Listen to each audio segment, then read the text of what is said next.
Cari amiche, oggi parliamo di maglioni, nuovo podcast, per cui maglioni, maglie di lana.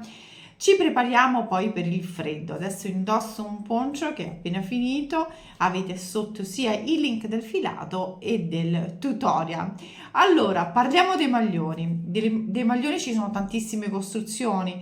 Possiamo fare una lavorazione a pannello, possiamo fare il top down sia a raglan che possiamo fare quello tondo, possiamo realizzare punti fantasia, possiamo fare lo scollo anatomico, il punto brioche, insomma, possiamo realizzare tantissime cose. Scegliere il filato che ci piace di più. Adesso abbiamo una grande varietà di filati che ci possono coccolare proprio nel periodo autunno-inverno. Possiamo scegliere quelli un pochino più, diciamo, di volume, quelli anche più leggeri, o un misto lana oppure lana merino, insomma, in base a quello che ci piace indossare. Allora, io ho scelto 5 maglioni per voi con tecniche diverse, filati diversi e costruzioni diverse. In questo podcast vi spiego, visto che ho scelto delle tecniche diverse, insomma, mi soffermo un pochino per dirvi della tecnica, ma comunque, insomma, sono sempre 5 progetti, 5 tutorial. Andiamo a vedere subito il primo. Allora, il primo è quello che io amo in assoluto. Mi piace soprattutto il colore.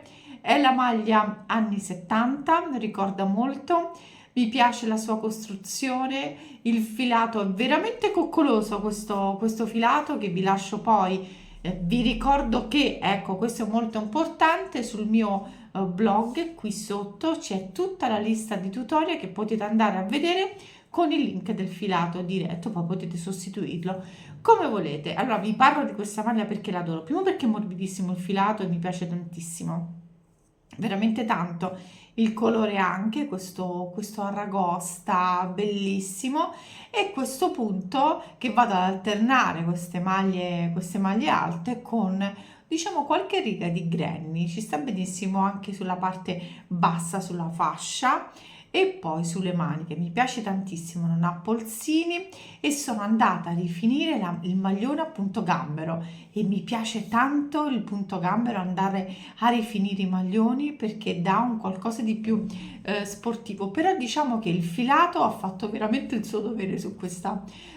costruzione, una lavorazione a pannello adatta a tutti, perché basta prendere la circonferenza o dei fianchi o del seno, diciamo quella, diciamo, più morbide, e da lì andiamo a realizzare i pannelli. Vi dico poi tutto nel tutorial, per cui qualsiasi misura si realizza senza problemi. Andiamo a vedere subito il secondo. Allora, qui l'anno scorso abbiamo visto anche il collo anatomico. Io qui vi ho fatto vedere quello che si tagliano i fili, perché ho scelto prima quello che si tagliano i fili, ma andremo a vedere pure quello che non si tagliano i fili, perché è quello più facile anche per i principianti, che quando andiamo a realizzare un top down raglan possiamo fare il collo anatomico, per cui non avere, diciamo, quel pezzettino dietro che rimane un pochino più giù. Andiamo, diciamo, a coprire il classico maglione che andiamo a vedere con, diciamo, davanti lo scollo, no? E di dietro dritto. Ecco, questo è il collo anatomico. Facile sì, bisogna stare attenta sui punti, anche perché la costruzione andiamo a realizzare subito il collo, poi dal collo andiamo a realizzare la costruzione, insomma bisogna stare attento un pochino sui punti. Realizzati i punti giusti non c'è nessun problema, qui marca punti, qui andiamo a tagliare il filo, ma poi già vi dico che proveremo una nuova tecnica senza stare a tagliare il filo, un pochino più, diciamo, non dico complicata, con un pochino più di attenzione, ma si può fare a realizzare tranquillamente. Allora andiamo a vedere il terzo maglione. Allora, questo è un maglione, primo per il colore, il maglione Melody, il colore che amo in assoluto. Questo è anche uno dei maglioni che adoro, ma con la tecnica dello sprone tondo.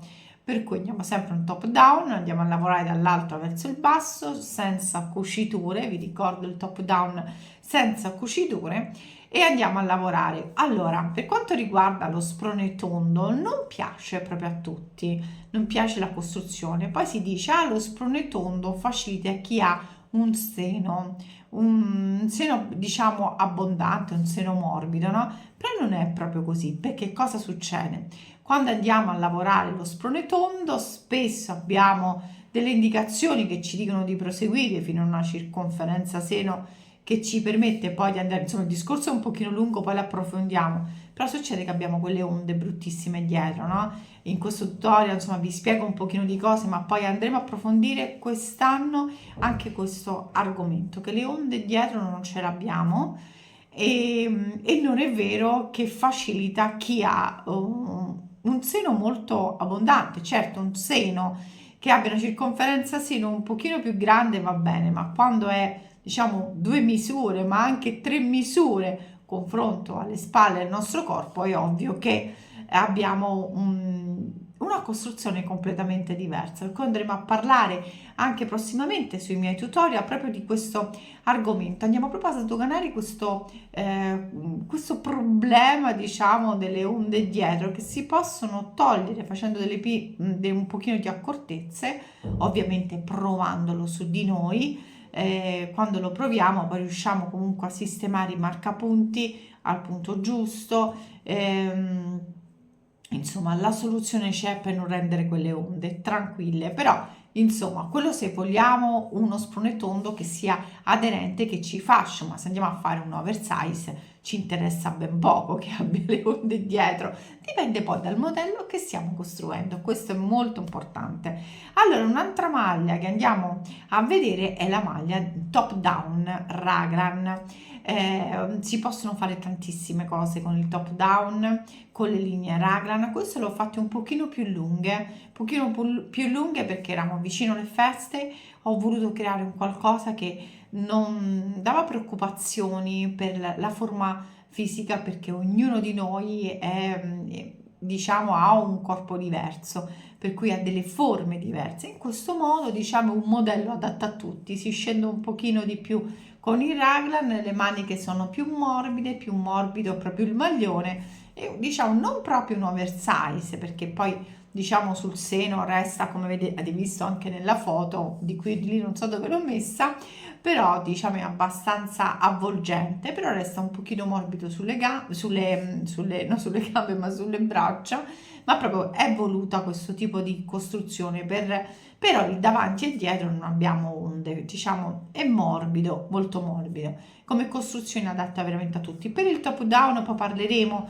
per come si avvia un top down, ci sono tantissime formule, ma la formula giusta è quella di base. Poi quando si cambia qualcosina, un numero, non è che ci inventiamo il top down, abbiamo fatto una modifica diciamo, sul calcolo del top down, per cui non è che ci inventiamo il calcolo, questo no, quella è la base, dalla base ci sono diverse evoluzioni dal calcolo, perché anche una sola maglia messa in più, andiamo a lavorare con uncinetto 3, una maglia in più, diciamo davanti poi ne diventano 2, diciamo che ci può prendere quei pochi millimetri, no?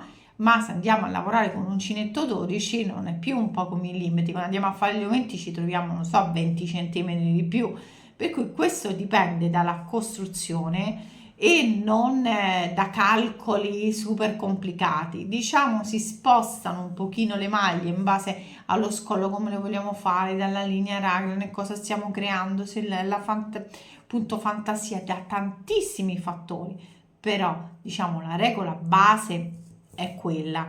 Poi c'è l'evoluzione, ma non è che ci stiamo inventando il top down se lo cambiamo, stiamo semplicemente modificando per adattarlo e cambiare semplicemente il modello. Allora andiamo a vedere, mi sto prolungando, andiamo a vedere l'ultimo, il punto brioche, quello che comunque mette un pochino più non di paura, lo dico sempre, spaventa un po' questo punto, ma lavorando con un uncinetto numero 7 ho creato questo maglione con una treccia davanti abbastanza larga. Quello che spaventa di più sono le maniche, ma diciamo quando realizziamo il davanti e dietro andiamo a fare le cuciture, facciamo le cuciture laterali e poi andiamo a costruire la nostra manica. In quel caso è molto difficile sbagliare, perché lo appoggiamo proprio su di noi e poi ci prendiamo la misura, oppure andiamo a appoggiare, stiamo creando una maglia in base a già un maglione che abbiamo, che andiamo ad appoggiare, però quello poi dipende dalla lana quanto cede quando la mettiamo indosso. dipende anche questo, no? Perché se lavoriamo un filato, diciamo che aumentiamo un pochino troppo il numero di uncinetto, ci cade un pochino, no? Per cui provatelo, se lo provate il problema non c'è. Allora, io vi saluto, vi ricordo che sul mio blog sotto abbiamo tutti i tutorial riuniti con poi cliccate sul tutorial, sotto c'è il link del filato, ma potete sostituirlo tranquillamente, vi lascio sempre delle indicazioni del campione sui tutorial e poi avete tutte le indicazioni qua sotto, insomma vi ho lasciato tutte le informazioni possibili. Iscrivetevi al canale, lasciate un like sempre se volete e ci vediamo ai prossimi tutorial lunedì, venerdì, mercoledì podcast e poi il video della domenica e poi live, altri video, insomma tantissime cose. Baci, non riuscivo a fare il bacio questa volta. Baci.